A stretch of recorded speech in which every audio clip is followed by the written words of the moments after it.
ठरलं तर मग या मालिकेच्या आजच्या एपिसोडमध्ये आपण पाहू की सायली आणि अस्मिता हॉलमध्ये असतात.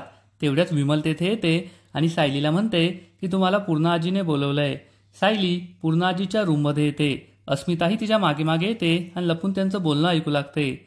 तेव्हा पूर्णा आजी सायलीला म्हणते, आज तुझ्यामुळे प्रताप घरी सुखरूप आलाय, निर्दोष सुटलाय. तू महिपतच्या विरुद्ध पुरावे जमा केले म्हणून हे सगळं घडलं. त्यामुळे तुझे खूप खूप धन्यवाद. हे ऐकून सायलीला खूप आनंद होतो आणि ती म्हणते, आजी असं नका धन्यवाद करू. आपल्या माणसासाठी काही केलं तर त्याला थँक्यू नसतं म्हणायचं. माझे बाबा आहेत ते, त्यामुळे मी त्यांच्यासाठी केलं हे माझं कर्तव्य होतं.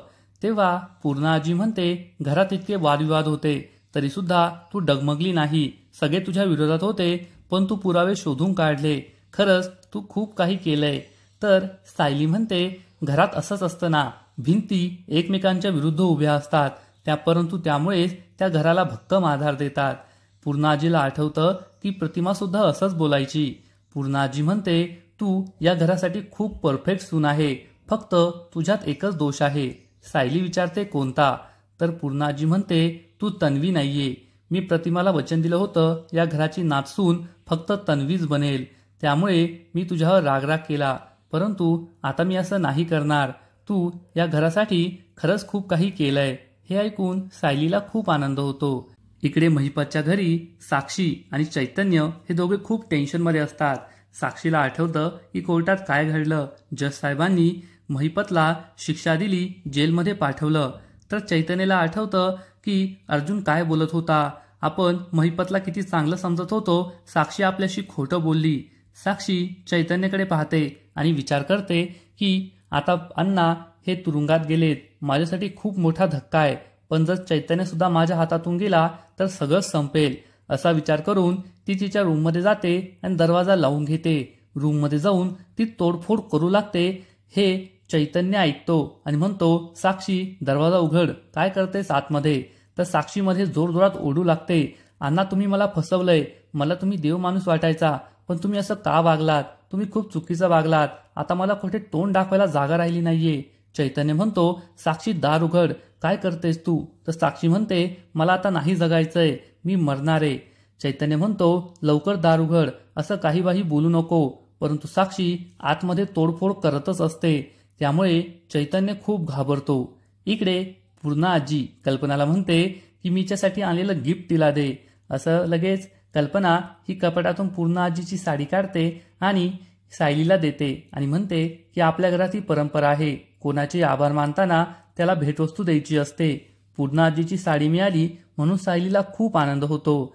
तर अस्मिताचा खूप जळफळाट होतो. सायली पूर्णा आजीला म्हणते, आजपर्यंत एवढं भारी गिफ्ट मला कुणीही दिलं नव्हतं. सायली पूर्णा आजीच्या पाया पडते. पूर्णा आजीलाही आनंद होतो. तर अस्मिता खूप चिडते. इकडे साक्षी दरवाजा उघडते. चैतन्य आतमध्ये येतो तर सगळी तोडफोड झालेली पाहून तो खूप घाबरतो. साक्षी म्हणते, चैतन्य अण्णांनी मला फसवलंय, मला त्यांचा खरा चेहरा माहीतच नव्हता, तू माझ्यावर विश्वास ठेव. चैतन्य विचारतो, खरंच का? तर साक्षी म्हणते, तू नाही ना माझ्यावर विश्वास ठेवणार, तू जा इथून, मी माझा जीवच देते. चैतन्य खूप घाबरतो आणि म्हणतो, असं काही करायचं नाही, माझं तुझ्यावर प्रेम आहे. कुणीही तुझ्यावर विश्वास नाही ठेवला तरी मी ठेवेल. मी अण्णांनी केलेल्या चुकीच्या कामांची शिक्षा तुला नाही देणार. असं म्हणून तो साक्षीला जवळ घेतो. साक्षी खूप खुश होते. सायली आणि अर्जुन रूममध्ये येतात. तेव्हा सायली अर्जुनला एक पुष्पगुच्छ देते आणि म्हणते, अभिनंदन, तुम्ही आज खूप मोठी केस जिंकलीये. अर्जुनला खूप आनंद होतो आणि तो म्हणतो, पण हे तुमच्यामुळे झालंय. तुम्ही मला पुरावे आणून दिले नसते तर हे घडलंच नसतं. तर सायली म्हणते, तुम्ही सगळं केलंय, मी तर फक्त खारीचा वाटा उचललाय. तेव्हा हे दोघे एकमेकांच्या खूप जवळ येतात, रोमॅन्टिक होतात.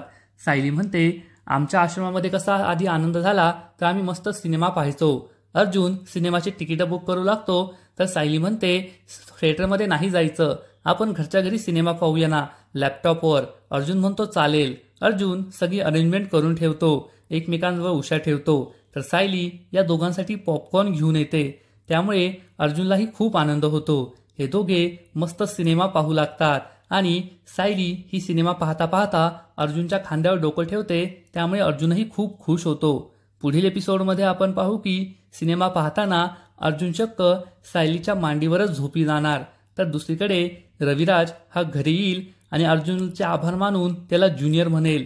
त्यामुळे अर्जुनलाही खूप आनंद होईल. मग आता पुढे काय होईल हे जाणून घेण्यासाठी व्हिडिओला लाईक करा, शेअर करा आणि चॅनलला सबस्क्राईब करायला विसरू नका. धन्यवाद. ठरलं तर मग.